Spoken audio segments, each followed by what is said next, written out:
are in Cincinnati, Ohio, or Cincinnati, as I've heard some people pronounce it.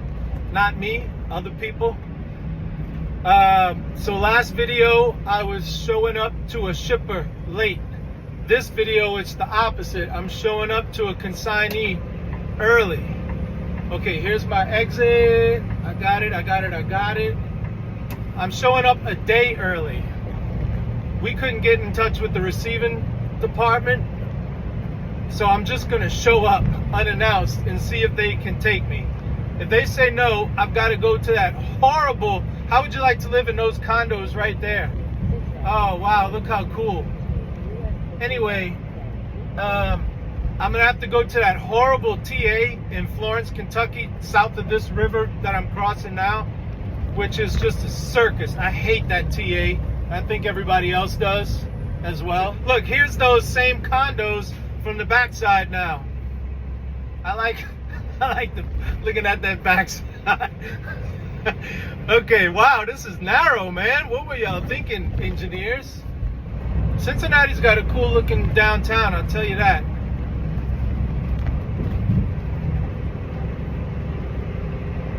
So all we're doing is keeping left to go north on 75. General Electric's headquarters is in Cincinnati.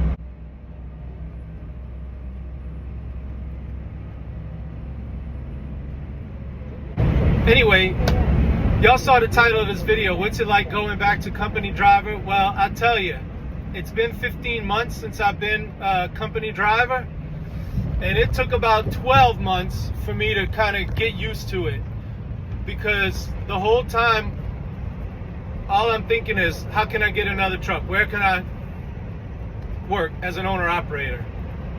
I'm not gonna lie, as silly as this sounds, when I first went back to company driver, I was so deflated, so crestfallen. Like the wind had been taken out of my sails. I felt like I was kind of walking around with my head down a little bit, like I've been demoted or taken a step back, right? Oh, I'm just a company driver. There ain't no shame in being a company driver, but I felt like that at first. And I looked at different companies of who I could, like, when you're on the road and you'll see a trailer now hiring owner operators. I would look up the company. I looked into Forward Air. I looked into all these different, but the truth is, now's not the time to start as an owner operator. Now's not the time to become an owner operator. If you already are, you're just trying to weather the storm, unless you got really good contracts, but most owner operators don't. So you're just trying to weather the storm. You don't go buy a truck now, again, unless you've got a hookup on some really good contracts. So anyway, what's it like going back to company driver from owner operator? It's humbling at first, and you miss it. You miss the grind. For some reason, you miss the grind, or at least I did. But look, it's been 15 months, and I've gotten over it. I'm not looking up any place to go work as an owner operator. I'm not looking at used trucks anymore. I'm not doing anything but looking at the fact that I make a paycheck every week, and I've got no stress, and everything's going pretty good. So if you're thinking about selling your truck, there will be a pride factor involved when you sell it. You're gonna just feel like, oh man, I'm moving backwards. But keep in mind, you got to do what's best for you, especially if you have a family. See, I got nobody. Nobody loves me, and I got no kids. I don't even have a goldfish, so I can kind of do whatever I want. But then if you got people counting on you, and you're making $0 a week or a month, it might be time to set the pride on the side, if you know what I'm saying. All right, we're going to show up to this receiver in about 15 minutes. So I will not drag you along all 15 minutes. We'll check back when I get there and see what they tell me. What I'm doing right now is backing up because I passed up the entrance. You see what's ahead of me, huh? Dead end. There's two driveways. There's two businesses with side-by-side driveways. And I missed the first one, which was mine, and did not want to turn in the wrong one. This little narrow bastard is where I was supposed to turn. But me being me, I screwed that up. Well, great news. They are going to get me today. I've been here for about an hour waiting. They had some other stuff to take care of, they said. And they're going to get me today. Man, can I make this U-turn? Sometimes, though, it's not a question of whether I can make it. I don't like putting all of that stress on the...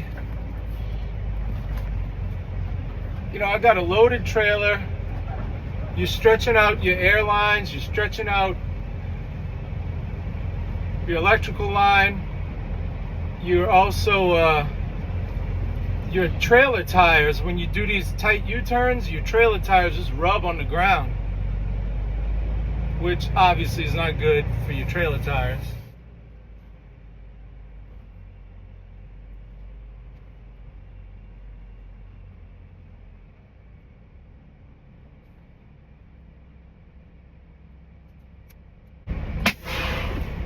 All right, I'm here. I'm gonna get unloaded, and I'll be heading home.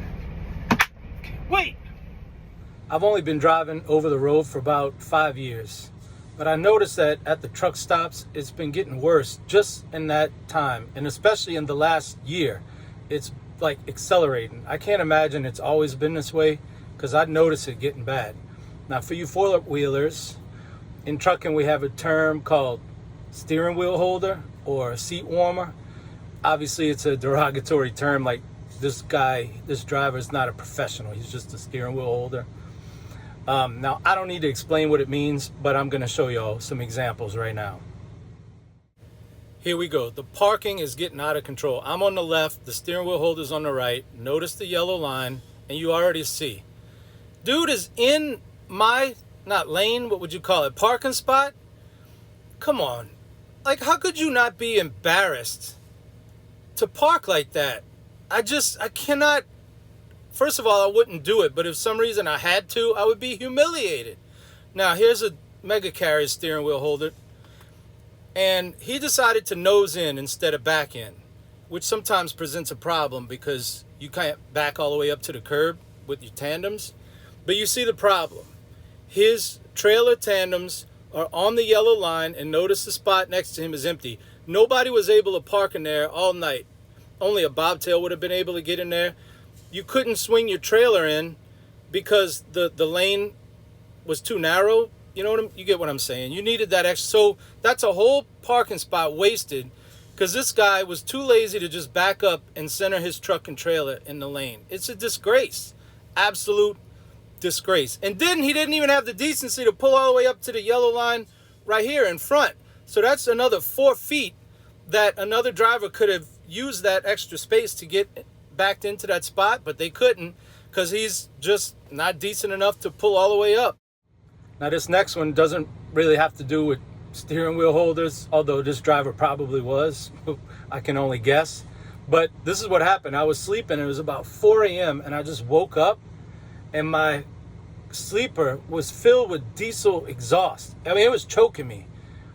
And I was like, what? Now, I don't idle. Y'all know I don't idle the truck, so it definitely wasn't coming from me. But, I mean, I had to get out of the truck. It was that bad. So I got out of the truck, and this is what I saw. Just look at the amount of smoke coming out of his exhaust. I don't know how that doesn't get in his sleeper and choke him out. Now, you lose the smoke in the light. You see it's not in the direct light, so you can't see it. Believe me, though, that smoke is reaching my truck. Now, he was there when I went to sleep, but the wind was blowing away from my truck. I guess overnight, the wind shifted directions and started blowing towards my truck, and that's what happened. I'm glad I woke up because who knows? I could have died sleeping in the truck, breathing in diesel exhaust. Anyway, that's what you find out here. And by the way, that guy will never get that fixed. Why? Because it costs money, and he's just like, I don't care. I'll just drive around like that. the cops will never give me a ticket because they're scared of me. They'd rather, no, let's not get into all that.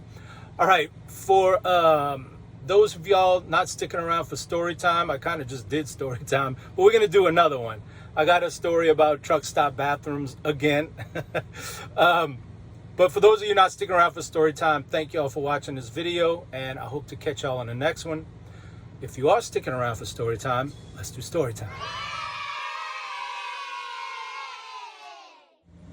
Okay, I got a new one for y'all. Now, if you've watched my channel for any length of time, you know one of the recurring themes is stuff that happens in truck stop bathrooms. And I've talked about the, I almost said the M word, M-U-S-L-I-M-S. I'm afraid I'll get kicked off of YouTube if it appears that I'm saying anything critical of them, because you know how it is in today's political climate. I've talked about people who washing their feet in the zinc, or people blowing their nose in the zinc and you got to come wash your face and brush your teeth. A lot of people say zinc where I'm from instead of sink. Anyway, dude, I walked in and dude had a little small white frou-frou dog, I would call it, like a Maltese. Now this wasn't one of those where you have 4 faucets and 4 individual face bowls. This was a trough style sink where it's just like a solid piece of granite on a 45-degree angle and the water just to where it's, you get what I'm, imagine a trough that a horse would drink out of. He's got his dog in there holding up the tail, splashing water on his behind, pumping soap in his hand and washing the dog's butt. Apparently the dog had some type of violent diarrhea. I mean, washing his dog's ass and then somebody's got to use that. What can you say, man? What can you say? And on a related topic, I just mentioned horses, and it's something I thought of I would ask YouTube. This song about horses, Linda Ronstadt, y'all remember Linda Ronstadt? She had a song called Old Paint. I ride an old paint, I lead an old dam, we're going to Montana to throw a hula hand. I ride an old paint, I lead an old dam, I'm going to Montana to throw a hula hand. I looked it up on Google to find out why somebody would call a horse an old paint, but I couldn't get a definitive answer. So if anybody watching knows about horses or cowboys or something like that, can you tell me why somebody would refer to a horse as a paint, P-A-I-N-T, or an old paint? Help me out, YouTube. I know somebody knows the answer. Somebody's watching is from Montana or Wyoming or Texas, Oklahoma, parts of Colorado, where people where they have cowboys. Oregon. People think of Oregon and they only think of Portland. Eastern Oregon is pretty desolate and rural and rustic.